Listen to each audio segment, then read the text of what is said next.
All right, you guys, now it's time to take some money. That's right, that's why we're here, right? Making some money? Outstanding. All right, so two different things. If there's a coupon involved or if you're taking a credit card is what we're going to cover right now.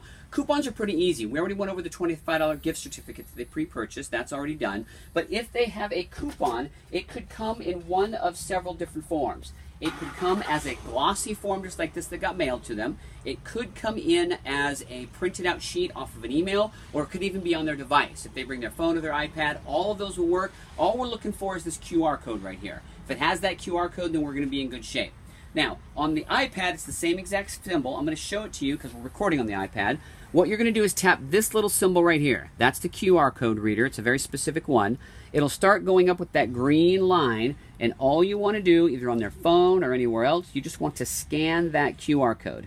Once that QR code scans, it's going to show you this screen right here. You simply tap open, and on the iPad, it should already be preloaded. But if it's not, and I'll put this on the wall over there, we're going to type in our location identifying number, which is CNM, if I can type with my fat fingers, CNM 2403. That's telling everybody in the world that this is our booth. And then our PIN number is 6464. Like I said, this should already be populated on the iPad, so you shouldn't have to worry about it, but just in case. So that will come up pre-populated. You simply hit redeem coupon. What that's going to do is it's going to log that specific coupon as already have been redeemed. Now, here's the cool part. If somebody, let's say, prints out a couple of them and tries to reuse them, here's what's going to happen. If they bring in a code that's already been scanned, it'll scan it, and you could actually have this happen because this happens. People are a little shisty sometimes. You'll scan the QR code, and it's going to pop up and say, hey, this has already been dealt with. Once this pops up and you hit open, it's going to tell you somebody's being a little shady on you. They're trying to get away with something. Of course, I'm stalling right now. Ah, bam, there you go. Error. Coupon has already been redeemed. That way they can't do multiples of them. Now, that brings up another thing. We don't take checks. I haven't talked about that in the first one. There are unscrupulous people in the world. Shocker, I know. But they actually come out during the 4th of July and target fireworks booths. They know that you guys are a bunch of kind-hearted parents that are out doing something good for the community. They will write bad checks. We don't even take checks anymore. So just kind of be leery a little bit of anybody that's kind of coming out that maybe has a scanned QR code that's already been done, things like that. Now, once you've dealt with the coupon and you want to take the money, really simple to do. Again, on the iPad, it's the same exact symbol. It's this little guy down here on the bottom toolbar. If you tap that, it's going to bring up this charge pad. If for whatever reason this doesn't pop up, there's these little waffles down here. Let's say it's been on this or something like that. You're simply going to hit the little waffle that's down at the bottom. Checkout.